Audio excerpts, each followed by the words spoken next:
Daqui são as mães da favela que estão fazendo as entregas com a gente. Oi. Opa! Tudo bem, meninas? Tudo!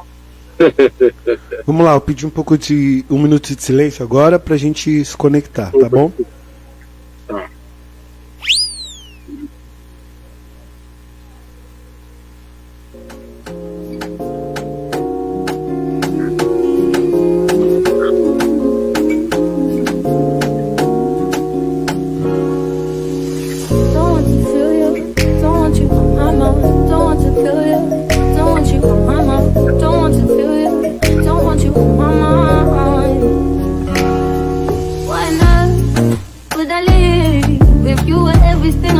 You to be. When I saw what you did, who you were with, got me questioning the things that I believe. So I ask myself, do I let you go, or do I keep you in the frame of my mind? Now I'm growing wise to your sugar-coated lies. Nothing sweet about my misery. I finally found what we're wrong. I finally found the wrong in you.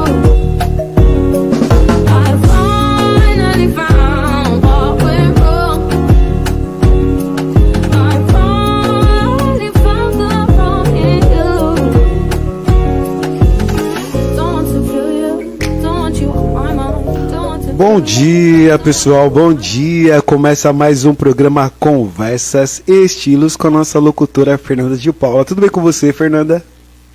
Bom dia, Rick. Bom dia, meus amigos, minhas amigas. Está no ar, então, mais uma edição do nosso programa Conversas e Estilos. O programa Conversas e Estilos é uma iniciativa da UNEGRO, União de Negras e Negros pela Igualdade. E nós temos aqui algumas ações sociais e algumas questões que a gente vai abordar com mais propriedade, né? Gostaria, então, de aproveitar e agradecer mais uma vez o nosso incentivador e a pessoa que realmente impulsiona esse programa, que é o Rodrigo Augusto. Obrigada, Rodrigo, pela audiência, obrigada pelo apoio, pela parceria de sempre e por estar sempre conosco. E o nosso entrevistado do dia de hoje é uma pessoa para lá de especial, né? Dentro de todo o contexto social que a gente pode dizer. Então, é uma pessoa que está no Ceará, está no Ceará, e que desenvolve uma série de ações que beneficia milhares de famílias, que tem uma história de vida e uma trajetória brilhante. Eu gostaria, então, que vocês tivessem o prazer de conhecer o nosso convidado queridíssimo, Preto Zezé. Bom dia, Preto Zezé. Como vai, querido? Tá desligado o seu som, Zezé. Bom dia, Fernanda. Estamos aqui agora no meio da luta, concluindo hoje a nossa rota de entrega de cestas básicas, material de higiene e limpeza. Hoje nós foram 5 favelas hoje que a gente entregou, fazendo esse meio de campo, essa interface entre empresas e pessoas que precisam, mas também falando um pouco sobre o Brasil, falando um pouco sobre o Ceará, sobre Fortaleza, falando um pouco sobre a necessidade do povo se organizar. Está provado nesse momento que o melhor amigo do povo é o povo organizado, e estamos aqui trabalhando, montando essa rede de mais de 5 mil favelas no Brasil. Com a CUFA está no Brasil todo, né, 26 estados, Distrito Federal, e a gente já está há mais de 20 anos nesses lugares, e o Covid nos obrigou a ter que mudar, a reverter a nossa matriz de atuação inteira para poder enfrentar esse inimigo invisível. E maior alegria estar aqui, agradecer o convite, pedir desculpa pelo atraso, porque a gente está no meio de uma loucura aqui, é muita coisa acontecendo ao mesmo tempo, mas nós estamos aqui para trocar essa ideia, vamos nós. Olha, Zezé, eu que agradeço a você, porque sabemos o quanto é importante essas ações que vocês desenvolvem, né? onde a maioria do povo brasileiro, as pessoas estão no momento de maior necessidade, né? Não que fosse muito diferente, mas esse processo de isolamento social, de pandemia, essa crise que nós estamos vivendo, ela acentua, de fato, a necessidade, né? E a solidariedade, eu acho que é o melhor remédio, o melhor caminho. E ações como as que a CUFA desenvolve são impagáveis, né? Sobre todos os aspectos. Ô Zezé, veja bem, vamos então dar início à nossa entrevista aqui, porque eu sei que o seu dia é longo ainda, né? Zezé, me fala uma coisa, conta um pouquinho pra gente da sua história, da sua trajetória, como que você iniciou no movimento social, né? Um pouquinho da sua história de vida, até você chegar nas ações sociais que você desenvolve no dia de hoje, atualmente. Eu tenho a infância meio que padrão do moleque criado, nascido na favela, que é aquela infância em que você tem que escolher em trabalhar e estudar muito precocemente. Comigo não foi diferente, eu comecei a trabalhar na rua com 12 anos de idade, lavando carro na rua. Por sorte, consegui um emprego para lavar carro no estacionamento da Assembleia Legislativa. Foi bem no período que eu conheci o rap. Meus amigos da rua, a maioria morreram ou estão presos, então eu venho de uma geração de sobreviventes, onde sobraram poucos, inclusive, para contar a história. No início da década de 90 que eu conheço o rap, que me abre um horizonte e uma visão muito importante de crítica da sociedade. Conheço o rap também ajuda muito nessa corrida da identidade do negro, principalmente através das letras do Racionais, que era um grupo de rap que cantava muito essa realidade de maneira mais articulada. Depois começa a organizar o movimento no Ceará, né, nesse período, o hip hop, uma perspectiva mais engajada, porque aqui a gente tinha uma ideia de hip hop quanto movimento social, ou seja, a gente tinha que cantar, fazer o grafite, ser DJ e tudo, mas tinha que também colocar esse discurso na prática. Tentamos no primeiro momento,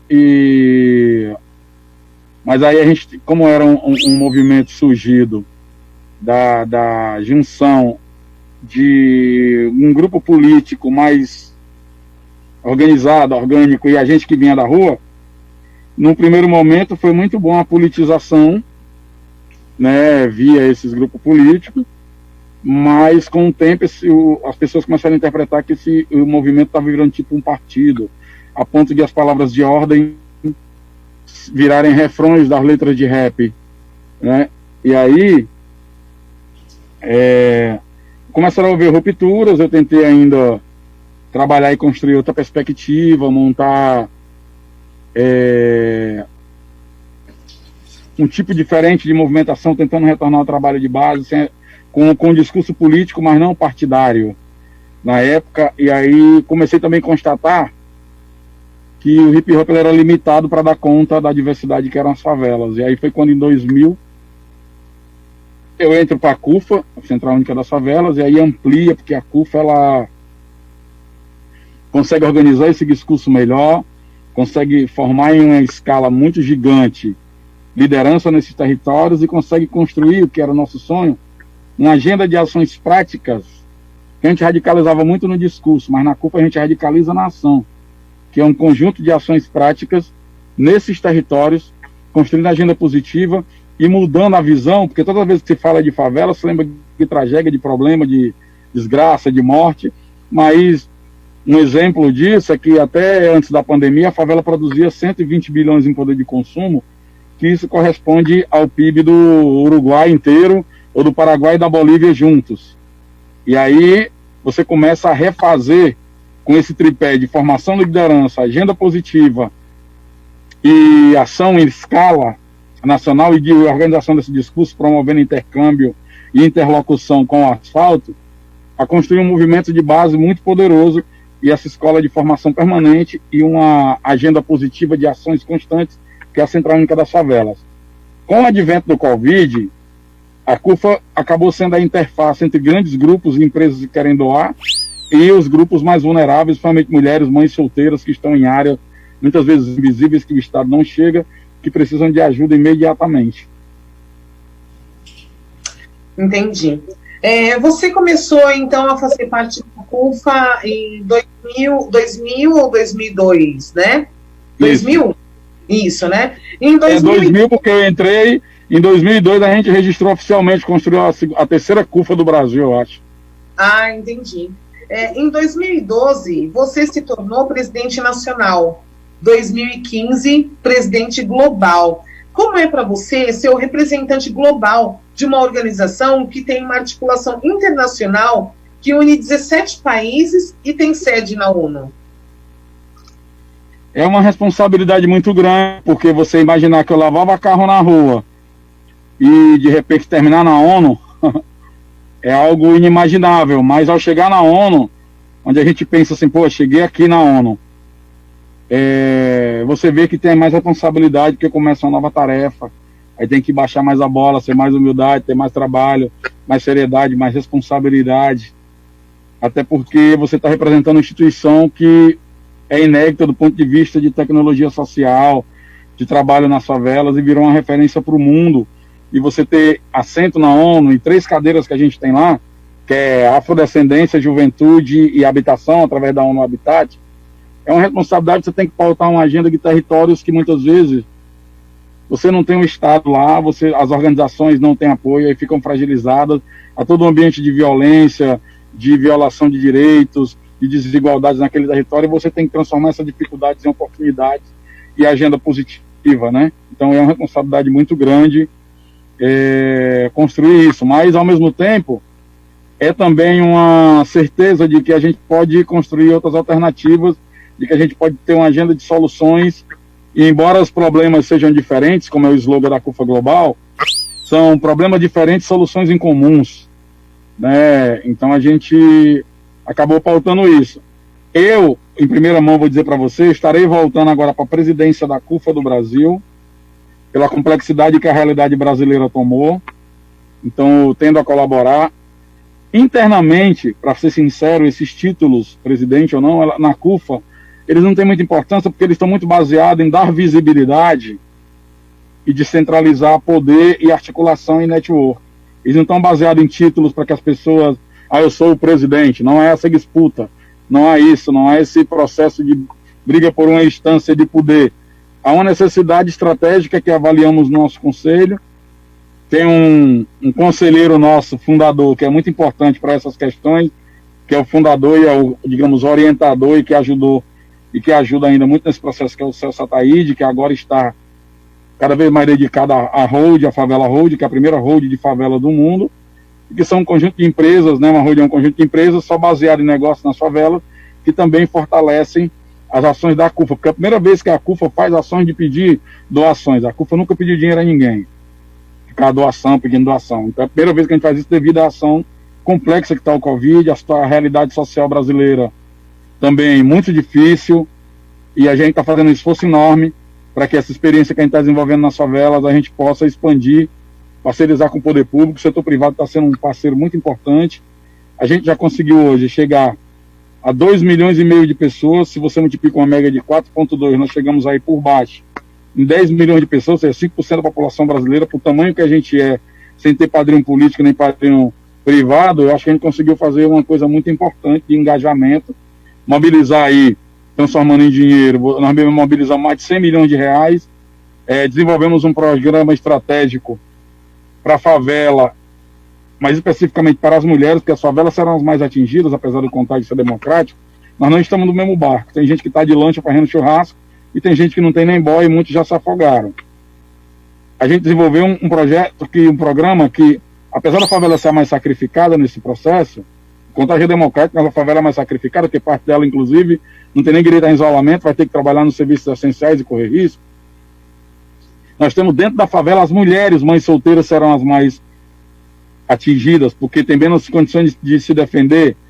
E a gente criou o programa Mãe da Favela, que é um projeto de transferência de renda, não é muito dinheiro, é R$120 um vale-mãe, durante 3 meses, já atingimos mais de 100 mil mães no Brasil. E o mais importante não é o dinheiro na mão, o importante é entender que essas mães... Alô, tá tudo bem aí? Tá tudo ok.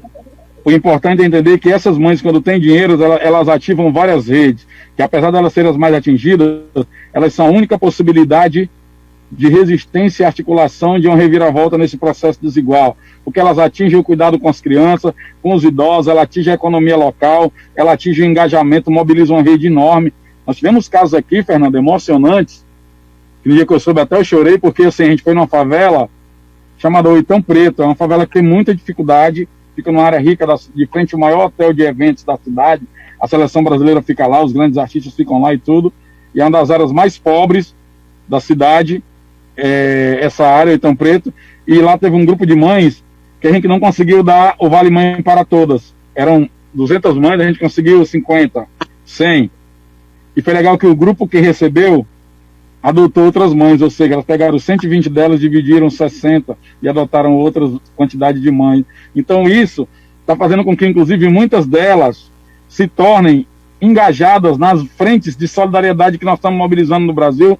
Hoje nós conectamos mais de 5 mil favelas, tem mais de 100 mil pessoas na rua nesse momento fazendo atividades emergenciais nos lugares mais distantes, desde as tribos indígenas, no Acre, onde se pega um barco para levar a cesta básica para lá, demora 4 horas de barco, até o Rio Grande, lá no extremo Rio Grande do Sul, com as pessoas da CUFA em Frederico Westphalen, por exemplo, fazendo ações lá com o pessoal da CUFA do extremo sul do Brasil.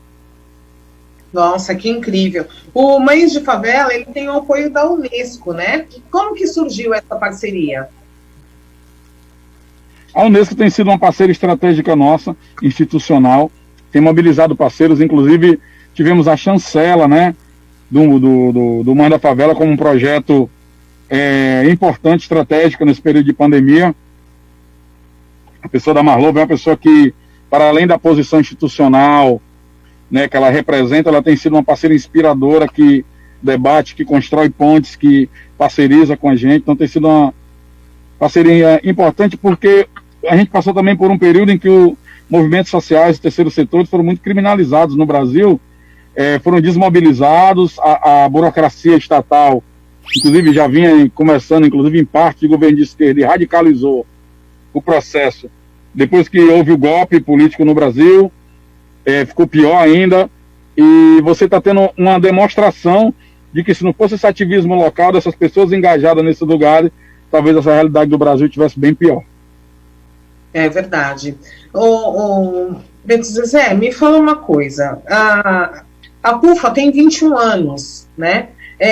E ela surge durante um momento político aonde o olhar da sociedade para a favela, ele não tinha esse cunho não era um olhar sensível, né? Não havia esse aconchego que há hoje, né? Essa conscientização. E a partir de então houve, através das atividades, o desenvolvimento das ações e da entidade, com o crescimento da entidade, várias parcerias foram surgindo, né? Como que se deu esse processo? Não entendi. A CUFA, várias parcerias o quê?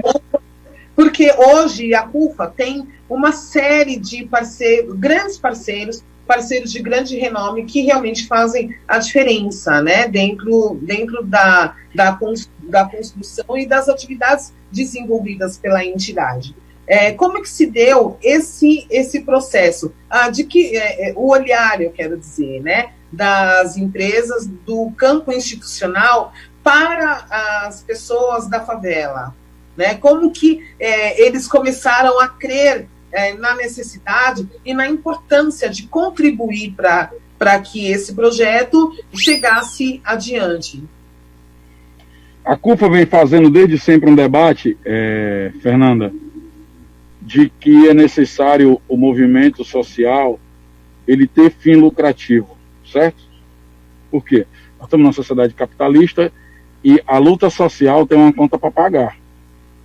Então, eu fui na favela, a gente gastou gasolina do caminhão, a grana dos meninos do entregador, o EPI, a água, o lanche do pessoal, o pessoal que organiza, o cone, o caminhão. Você tem uma logística para fazer isso. Não dá para você botar 1 milhão de toneladas de carne, como é que eu levo, como é que eu conservo para a carne não estragar, como é que eu faço como é que as pessoas organizam direitinho, como é que eu tenho um protocolo de saúde e segurança. Existe uma logística por trás disso. Por isso que sempre a gente defendeu que o trabalho social ele tivesse também fins econômicos. E muitas vezes a gente foi até mal compreendido ou combatido até por movimentos que não entenderam. Hoje muitas organizações que nos criticavam nos pedem ajuda. Eu falo isso não no sentido de revanchismo ou de deboche, nada, mas por entender que se as pessoas tivessem escutado o que a gente estava falando, talvez a gente tivesse situação diferenciada. Quando a gente parceiriza com grandes empresas para fazer projetos, que a gente acredita que também há uma revolução a ser feita por vias econômicas, que a abertura de negócio, que é os favelados ser sócios, tem uma relação diferente com as grandes empresas, eu aponto na perspectiva em que as empresas já estão dentro da favela, elas já estão realizando ações dentro da favela. O que eu vou fazer é estabelecer uma relação diferenciada, e a partir dali, criar negócios com os favelados sendo sócios, não são mais meros consumidores ou coadjuvantes desse processo. Então, é a partir disso que eu estou falando, para me ter uma conta para pagar. Do contrário, eu vou ficar sempre dependente, fazendo uma coisa mais ou menos, não vou fortalecer os indivíduos que compõem esse coletivo, e se esses indivíduos estão fragilizados, social e economicamente, eles não vão conseguir desenvolver ações nenhuma.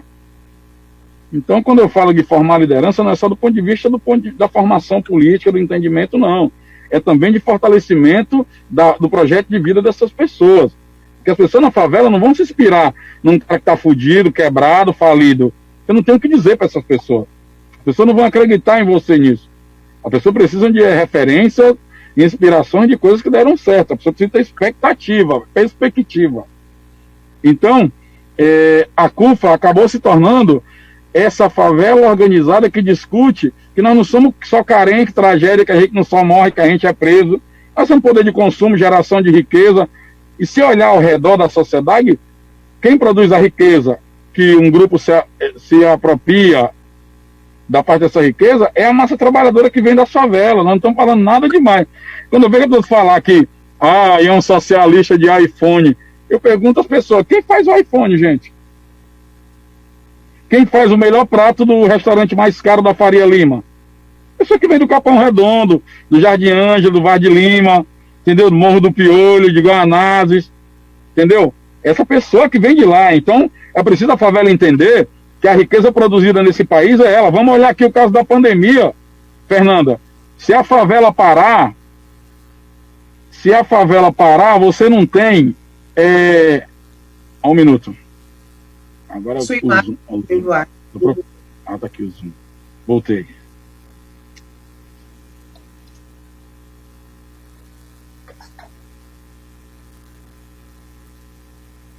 Acho que nós tivemos um probleminha de conexão aqui com o Zezé. Vamos aguardar ele retomar. Ele se desconectou, mas agora ele está entrando novamente. Já aprovei ele. Vamos lá. Ok. E voltei. Zezé, vira o celular, por favor. Muita gente... Vira o celular, por gentileza. Deitar ele, porque ele está de lado. Aí. Eu já virei, mas ele não volta. Ah, tá, tudo bem. Obrigado. Vamos continuar. Tá legal aqui? Tá, legal. Mas ele tá em pé. Se eu virar assim, fica bom? Aí ficou melhor. Melhor. Senhor, eu tava na parte que eu vou ficando ligando aqui direto, impressionante, cara. Eu fico apagando e tem hora que desliga. Eu tava na parte que eu falava de... Isso aí. Você estava dizendo que são as pessoas da favela que vão para os grandes centros. Sim, no caso da pandemia, veja só. Quem é a pessoa que está lá no posto de gasolina? Quem é? Vem da favela. O cara que entrega aplicativo, também. A massa trabalhadora de um hospital agora dos serviços essenciais, também. A menina estoquista, o cara caixa do supermercado, também. Se a favela parar, já era, nem serviços essenciais tem. Então é preciso entender também que, embora dificuldades existam, tem que ser denunciados os protestos, as questões de desigualdade têm que ser colocadas, mas tem que ter também um entendimento do poder que nós temos. Então não dá para me submeter a uma lógica de favela carente, comunidade carente, negativo. Nós somos potentes, estamos de olho na disputa de poder, de projeto de sociedade, porque, do contrário, se a sociedade não dividir as oportunidades de riqueza produzida, vai ter que compartilhar o caos todo mundo. Porque nós vamos ter que compartilhar o caos que a concentração dessa riqueza gerou. E a elite tem que entender isso, e os movimentos têm que virar uma chave, porque na hora que tu chega querendo falar de crise e problema para o favelado é o que mais entende. Eu vi agora o discurso com economistas, liberais, sobre a ideia de Estado mínimo. Nós somos doutorado, nós somos pós-doutor em Estado mínimo na favela. Estado falta para nós toda hora. E as pessoas falando de crise, a crise é o nosso cotidiano, gente. Todos os dias nós temos uma crise para resolver, um leão para matar. Todo dia nós temos que desenrolar empreendedorismo. Desde quando nós fomos despejados da abolição, nós estamos empreendendo e se virando e fazendo coisas. Então, pelo amor de Deus, se a gente não começar a entender que nós temos estratégia, conhecimento e ciência, que embora não sejam nos mesmos códigos, não estejam nos bancos das universidades, não tenham os mesmos títulos, nem a mesma visibilidade, nós vamos sempre ficar sendo coadjuvantes da nossa própria história. Sensacional, Zezé. Sensacional, é exatamente isso. Você, quando você nós estávamos falando da questão das mães da favela, você falou de um caso excepcional, né, de que umas mães adotaram outras, né? Então, pesquisas apontam que o maior índice de solidariedade está entre os moradores, né, da favela, né? A que você atribui isso? De que forma que você vê isso? Eu vejo como uma coisa positiva, porque está resgatando e reforçando ainda mais a nossa cultura comunitária, de valores coletivos, que a gente se ajuda, que a gente colabora uns com os outros, que o cara também não vai ficar vendo o vizinho da frente dele morrer, passar por problemas e não ajudar o outro, né, cara? Mesmo correndo risco. A gente está vendo um sentimento de solidariedade aflorando, muito importante, uma solidariedade que a gente está discutindo, que não pode ser um evento ou um momento. Tem que ser um princípio nosso, de trabalho, um princípio revolucionário, de compaixão, de amor ao próximo, de coletividade, de ajudar, de somar forças, esforços e inteligências. Exatamente. Ô Zezé, me fala uma coisa, existe uma conscientização de raça e classe para dentro da favela? O problema é que, assim, esses conceitos, eles pressupõem muitas coisas homogêneas, entendeu, Fernanda? E a favela e os pretos são heterogêneos, cara. Então, você não consegue botar todo mundo num pacote só. Esses conceitos, eles vão ter que ser revistos agora, porque tu vai ter, por exemplo,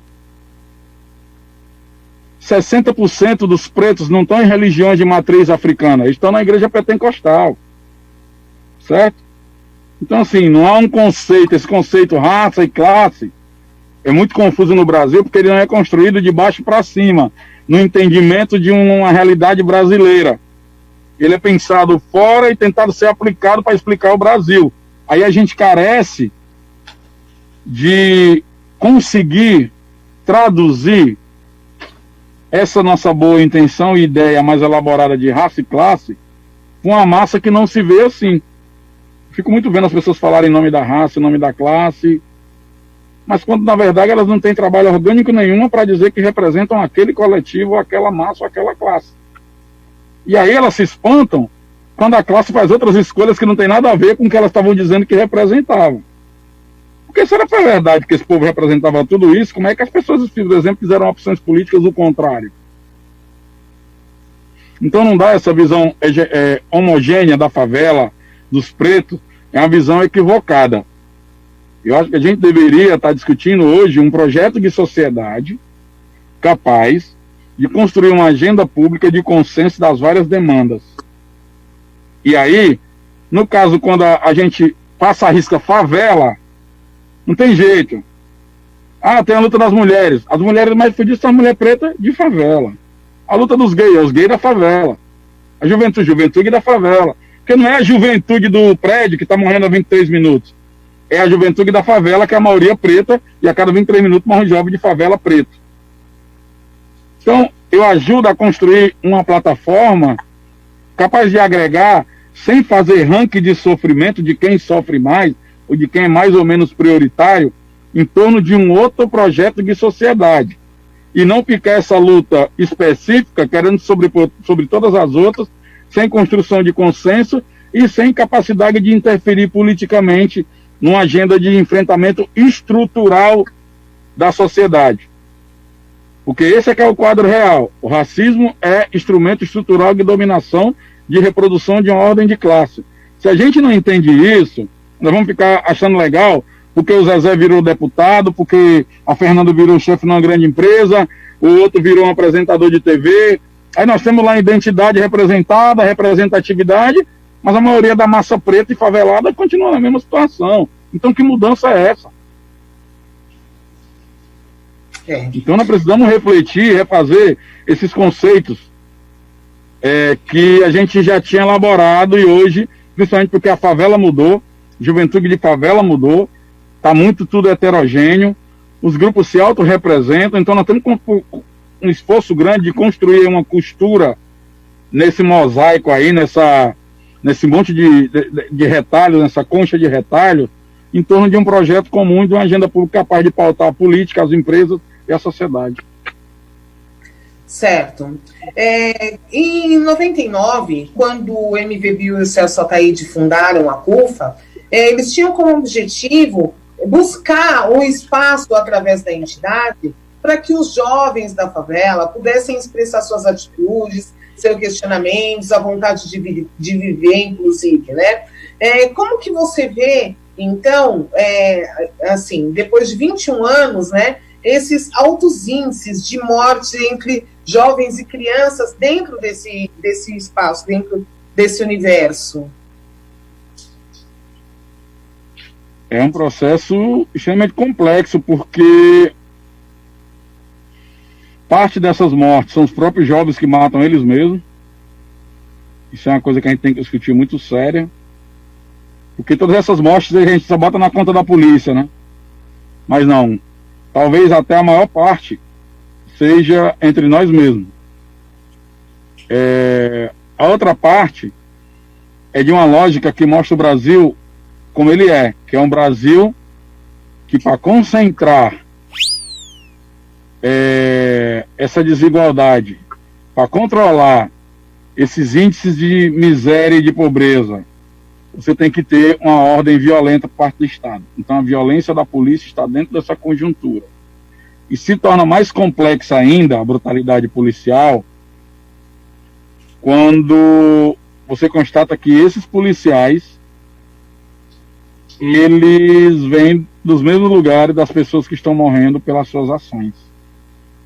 Isso torna a realidade mais complexa ainda, porque o Brasil tem a polícia que mais mata, mas também tem a polícia que mais morre. Então isso é muito complexo e muito difícil. Realmente. De que forma a CUFA contribui para, dentro desse universo, no processo de evolução, empoderamento e conscientização do jovem favelado? Eu acho que avançou muito, tá? Eu sou do tempo que a gente cortava cabelo, porque era todo mundo careca e tinha vergonha do cabelo, que a gente não tinha ambição. Hoje eu vejo jovens empresários, jovens como Condizila, eu vejo pretos vendendo muitos livros, como o Celso Ataíde, eu vejo o mundo jornalista cheio de gente preta, eu vejo o jovem preto da favela com discurso mais agressivo, mais organizado, mais conectado, mais dinâmico, mais politizado, com muita informação. A melhora econômica causou um avanço enorme. As políticas de inclusão na época dos governos progressistas levaram o patamar de inclusão do jovem de favela para um nível jamais imaginado. Eu sou de uma geração que não sabia nem que tinha universidade. Eu vejo um monte de preto virando doutor, jornalista, arquiteto, médico, e que vão mexer na ordem, que vão mudar o ciclo, porque os seus filhos já vão vir noutra pegada, noutro ritmo, noutra perspectiva, com mais ambição, entendendo que isso não é a favor de nenhum político, nenhum partido, mas a obrigação de Estado. Então vem uma geração mais exigente também. Eu estou vendo grandes coisas acontecendo no mundo, estou vendo o movimento mudando no mundo inteiro. Estou vendo esse jovem retomar as ruas com a visão coletiva, progressista, humanitária, que antes as ruas estavam só sendo tomadas por defensores de ditadura, do fascismo, de ordem autoritária. Então eu estou muito otimista nesse aspecto com a juventude. Então, Zezé, a sociedade cobra muito a postura, né, das pessoas que moram em favela, né, por se aglomerarem, por estarem estarem nas ruas, desenvolverem algumas atividades de entretenimento, ainda que em tempos de pandemia. No entanto, esse pré-julgamento, não existe uma análise aprofundada considerando a condição social e a condição de que a pessoa mora em uma casa com sua família, né, e que o quintal de casa é a rua, né? Então a gente acha que compreende que há pouco respeito sobre esse aspecto e muito julgamento. De que forma que você vê isso? É a sociedade brasileira, né, cara? Ela considera você culpado até provar o contrário. Então nós temos que começar a construir pontes para que, aproveitando esse momento do antirracismo, que todo mundo meteu a hashtag antirracismo, de que ser antirracista é combater essa ordem perversa aí, né? Ser antirracismo é olhar os dados, que os negros estão em desvantagem, e se opor às políticas públicas que aumentam essa desigualdade e colocam os pretos nesses índices negativos. Então isso tem a ver com desfazer esse pré-julgamento, que é um preconceito, e entender que estruturalmente, que tem a ver com racismo, combater o racismo, é, por exemplo, não aceitar que se corte dinheiro do SUS, que a gente está vendo a importância dele agora, e 62% das mortes de Covid são de pessoas negras. Então ser antirracista é não permitir que não se corte o auxílio emergencial e transforme ele em renda básica permanente, porque a maioria das pessoas que perderam seus negócios são mulheres negras e homens negros das favelas e estão economicamente falidos, sem nenhuma perspectiva. Num mundo que nós vamos ter aí mais ou menos 20 a 25 milhões de desempregados, uma recessão que caminha para 2 dígitos no final do ano, com um saldo de negativo e mórbido de 100 mil mortes, pelos dados que se apresentam. Então é preciso construir um debate mais amplo com vários parceiros para desconstruir essa ideia social do negro como subalterno, bandido, inferior. Ah, com certeza. Até porque a gente, a pandemia, né, nos mostrou que o vírus ele não é democrático, né? Ele não é democrático. Então, as pessoas mais atingidas, mais afetadas, são as pessoas que estão nos extremos, sendo moradores de favela ou não, né, mas que têm menos condições de buscar ter um apoio, uma assistência devida, adequada, né? Então, a gente realmente identifica que é preciso fazer essa análise mais aprofundada sobre esse aspecto, né? De que, assim como a gente compreende que dentro da favela a bala perdida ela não é perdida, que ela tem CEP, existe esse olhar, né? A gente também consegue identificar de que o vírus também ele está direcionado a algumas pessoas, a algumas classes que são realmente menos favorecidas. Você não acha? Acho sim, os dados todos comprovam que na escala de prioridade os pretos são muito fragilizados, né? Por isso nós estamos defendendo políticas públicas agora, Estado máximo para quem mais precisa. Qual a sua perspectiva de mudança dentro da questão da sociedade, do Estado e nas ações de uma maneira mais efetiva pós-pandemia para as pessoas, inclusive, menos favorecidas, especialmente as pessoas moradoras em favela? Do ponto de vista da política pública, com a agenda econômica que está aí, eu não vejo nada com bons olhos, pelo contrário, estou muito preocupado com os caminhos que estão sendo tomados. Mas do ponto de vista da nossa iniciativa, eu estou muito otimista, porque eu estou vendo muita coisa acontecer, muita coisa sendo feita, muita visibilidade que a gente teve, muitos parceiros novos e um entendimento de que nós precisamos compartilhar oportunidades e riquezas e benefícios para sair juntos desse buraco. É isso aí. A CUFA tem o braço institucional que você há pouco citou, né, que é a Hold, né, voltado para a questão do empreendedorismo. Como surgiu essa iniciativa? Seu Sataíde que criou a Hold.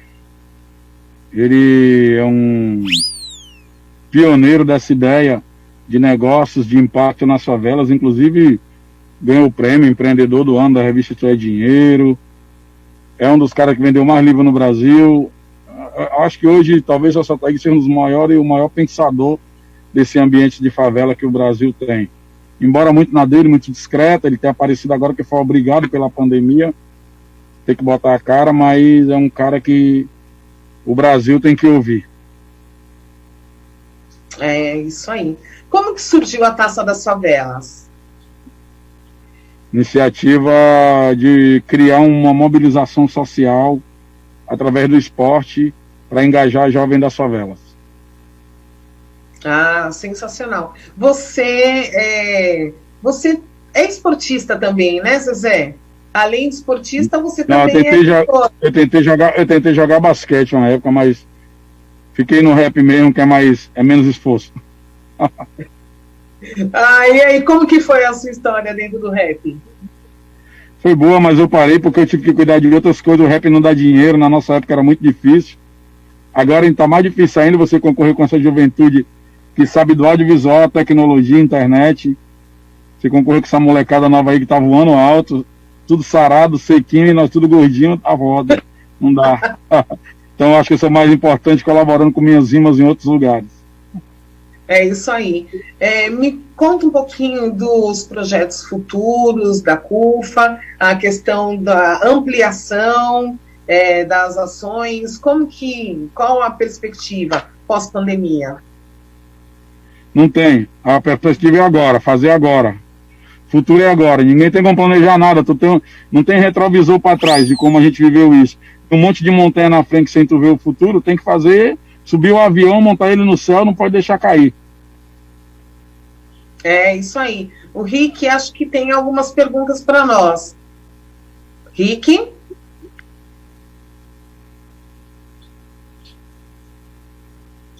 Rick? Tem perguntas? Mas enquanto o Rick não aparece aí para gente, fala um pouco mais da questão do Mães de Favela, de que forma que elas atuam, como que funciona. Esse projeto ele é bastante enriquecedor dentro da proposta, né, da CUFA, né? A questão da valorização da mulher, entre outras coisas. Como que se dá isso? As mulheres são metade da favela e mãe da outra metade, né, cara? E são as líderes do negócio. Então, revolução na favela passa pelas mulheres. Sem as mulheres não vai ter revolução, não. Não tem como, né? Revolução ficará pela metade.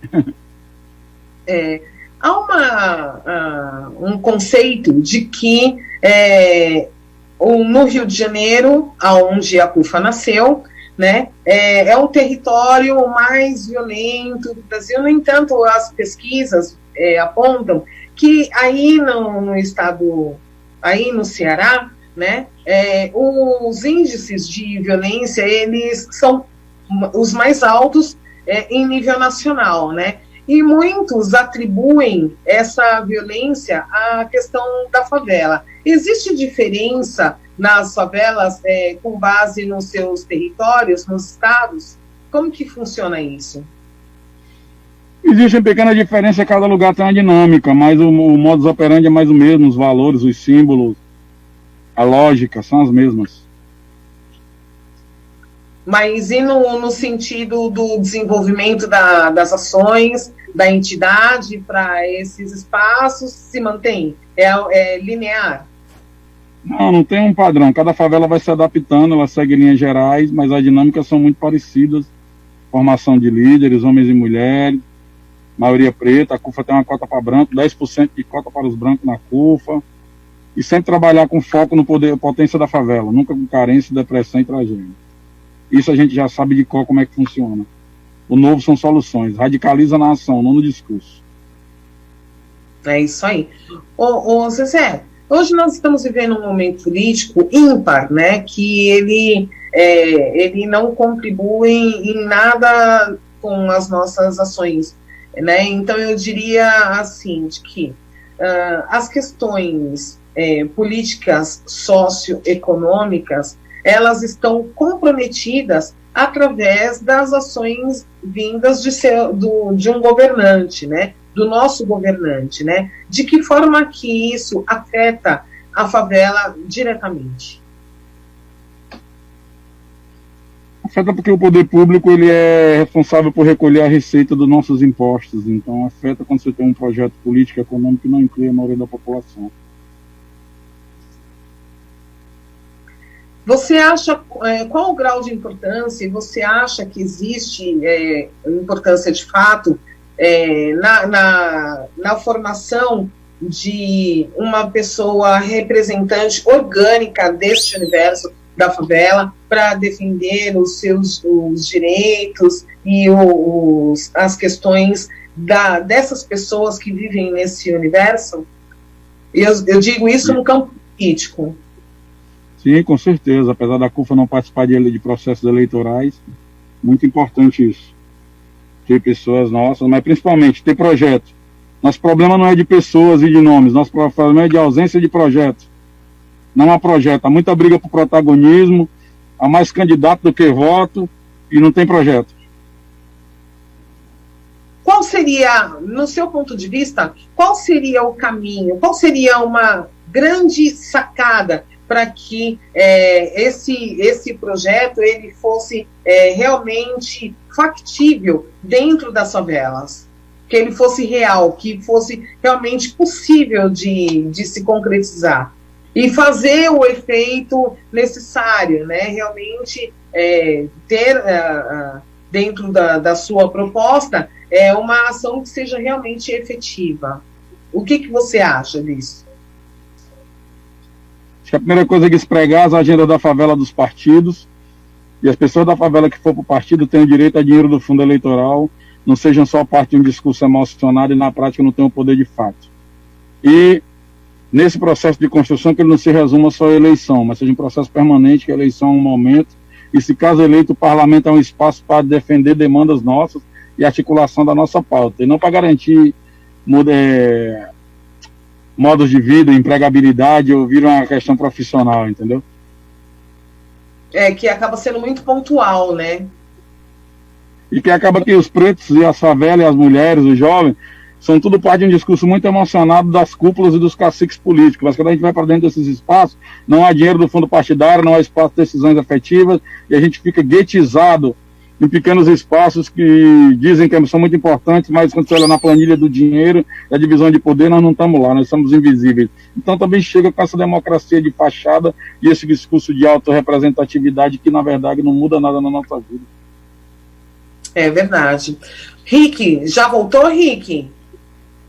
Tem perguntas para nós? Eu tenho que correr, que eu tenho um compromisso em 10 minutos, tá? Tô avisando, tá, Fernando? É por isso que eu já quero ver se tem a pergunta pra gente concluir. Vamos lá, Rick. Vamos lá. O pessoal de Diadema tá mandando um parabéns pro Preto Zezé aí que está nessa representatividade. Parabéns, Fernanda, parabéns pelo programa. O pessoal de Jundiaí, tem bastante gente de Jundiaí também parabenizando. O pessoal de Portugal, Espanha e Croácia estão nos assistindo, brasileiros no exterior, parabenizando a fala do Preto Zezé e seu trabalho muito bem desenvolvido. Parabéns, programa Conversas e Estilos. Do Capão Redondo temos bastante pessoas, Campo Limpo e João Dias também, parabenizando o programa, mandando os coraçõezinhos aqui. Pessoal da Zona Leste está em peso para variar, né? Zona Leste, Fernanda. Parabéns, Fernanda, pelo programa, sempre acompanhando. O pessoal do Ipiranga, Zona Sul, saúde. O pessoal de Cruz das Almas. Tem bastante gente de Cruz das Almas, bastante. Eu fico muito feliz, parabenizando pelo programa. A mãe da Fernanda, que também está acompanhando aí a gente através do Facebook. Tem bastante gente também de Belo Horizonte, de Macapá, de Tocantins das Palmas e Ceará, mandando um beijão aí, Preto Zezé, parabenizando ele e as falas. O pessoal aqui de Florianópolis também estão mandando mensagens, coraçõezinhos, e é isso aí. Pessoal, continue mandando mensagens para nós. Se tiver perguntas, mande também, é muito importante, e aí será esclarecida qualquer dúvida que tiver. Bora continuar. Eu sei que você tem uma série de atribuições, que o seu tempo ele realmente é bastante precioso, né? Então eu gostaria que aqui, para nós finalizarmos, que você deixasse uma mensagem para todas as pessoas que têm que tem como objetivo contribuir de alguma forma para as ações e para o desenvolvimento das atividades e para o desenvolvimento das pessoas que são moradores de favela, né, e que de alguma forma podem contribuir e tem a proposta ideológica que se assemelha ao projeto da CUFA. Esse agora é o momento de todo mundo somar esforços e saberes. Momento bom de conversar com o povo, de acalentar o povo está preocupadíssimo. Nesse momento só tem 3 coisas que interessam para mais de 100 milhões de brasileiros: comida na mesa, dinheiro no bolso e um pouco de saúde. Então, as pessoas estão, muitas delas, psicologicamente adoecidas, saúde mental extremamente fragilizada. Então, a gente precisa também ter noção desse aspecto, né? Então, estar junto das pessoas, abraçá-las, acolhê-las, abraçá-las à distância, óbvio, né? E incentivar o autocuidado, máscara, álcool em gel, sabão, água. E sei que não dá para ajudar todo mundo, mas todo mundo pode ajudar alguém, certo, gente? Então, vamos partilhar, vamos colaborar, vamos somar forças. A gente vai passar essa tempestade aí. Vão ser muitas baixas, mas a gente vai ter também muitos aprendizados para lá na frente a gente sair mais forte. É isso aí, Zezé. Eu agradeço imensamente por você ter parado um pouco das suas atividades aqui para dar atenção para a gente e transmitir a sua mensagem através desse programa, que é uma plataforma preta, é um canal de comunicação onde nós temos a oportunidade de falar de nós para nós e para outras pessoas que não têm a oportunidade de estar próximos da nossa realidade e do nosso dia a dia.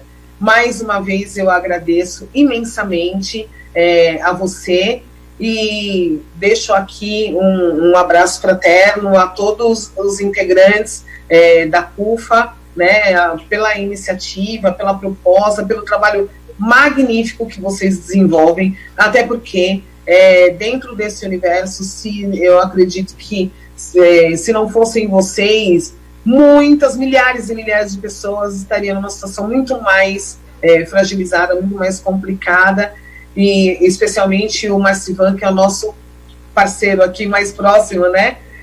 Meu presidente aí da CUFA de São Paulo. Exato. Marcivan.